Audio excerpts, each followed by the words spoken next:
We put out a call a few days ago on our community tab on YouTube for people to chime in with some questions, so I was going to read a few, if that's okay. Oh, yes, please. Okay. So this one comes in from Rosemary Orange. And Rosemary writes, when you write a spec pilot, how many episodes should you have ready to go? Do you only pitch the pilot? Yeah, you only pitch the pilot. And look, everything I say is probably wrong. I mean, I'm just going on my experience, right? And because everybody can be different, and everybody, nobody knows how showbiz works. But I'll give you what I think and what's working for us. For Jack Johnson, we wrote a pilot and 4 other episodes, but everybody only wants to read the pilot, okay? Now, we have outlines, too, for the other 4 episodes. But generally speaking, and it's great to have 5 episodes. If you want to do this extreme example, I think David Simon's Wire, he had written every episode and he put that in the Story Bible in these extended outlines. But I think what you need, generally speaking, and check this with managers and agents, because I don't know sometimes, I mean, I'm not a manager and agent, but a pilot is the crucial thing to have. And then a 1 or 2 sheet, which gives you the concept of the show, which is, you say you're like with Jack Johnson, we've got it's 2 pages. It's Jack on the cover, and then it's God, what's our cut line?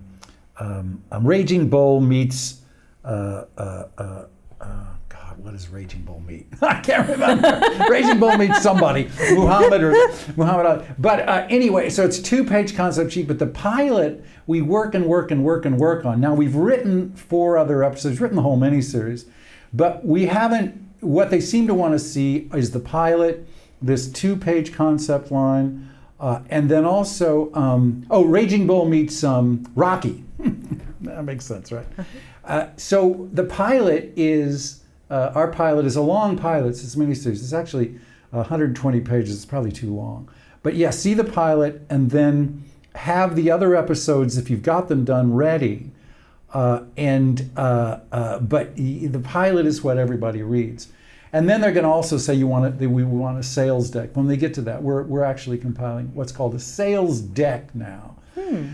Sales decks are essentially, at least as far as I can tell, about 20 or 30 PowerPoint slides, or if you're smart and you have a Mac, they're not PowerPoint. Anyway, but they are essentially 2 or 3 lines per deck, what this show's about, who the market is, who the audience is for. They're generally for the producer's sales team when they sit around sort of brain dead afterwards, go, what are we really going to buy this? Or what's it about? So it breaks down this mini-series with what it's about, who's it for, who's the audience going to be, that kind of thing. But maybe you should just wait to do the sales deck after you get your interest from your manager and agent.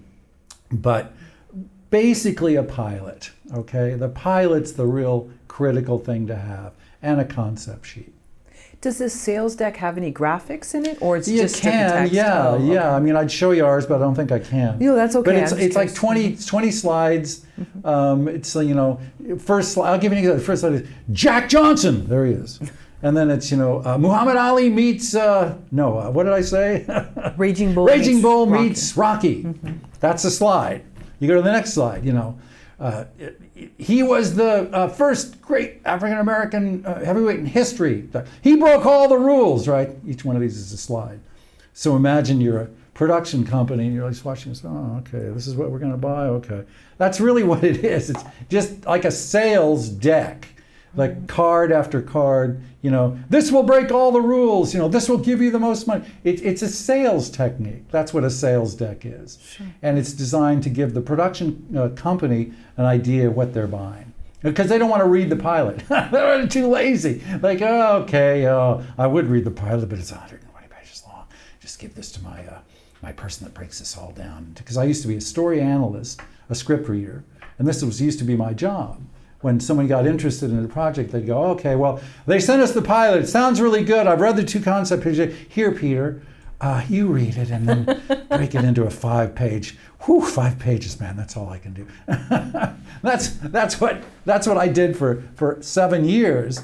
I was a script reader, which is a great way to learn how to tell a movie and television story because you're breaking it down and you're analyzing. I teach this at UCLA and at my own school, Peter Russell, scriptdoctor.com. That's Peter Russell, scriptdoctor.com for all your story needs, except, film courage too. But so I teach a class on how to analyze script and write what's called coverage. So when we send this thing out to production companies, they'll have their script reader read the pilot, and then they'll synopsize it into a 5-page synopsis, and then they'll give comments afterwards, which are what are the good points of the story? What are the bad points of the story? What's the potential for development? That's what they do. And so a lot of producers who are good producers, I've worked for fabulous geniuses like Brian Grazer and Les Moonves, they will actually then read the pilot. Lazy producers will just go, oh, okay, yeah, well, the coverage looks good, okay, and we got a slot, so let's buy it or not. So, but that's why it's critical for you as a beginning writer to write the absolute best script you can write. It's so hard to break into this business, and there's no rules on how to do it, except I have people ask me, Peter, so how do I get an agent? How do I get a manager, right? That's a question you get asked all the time.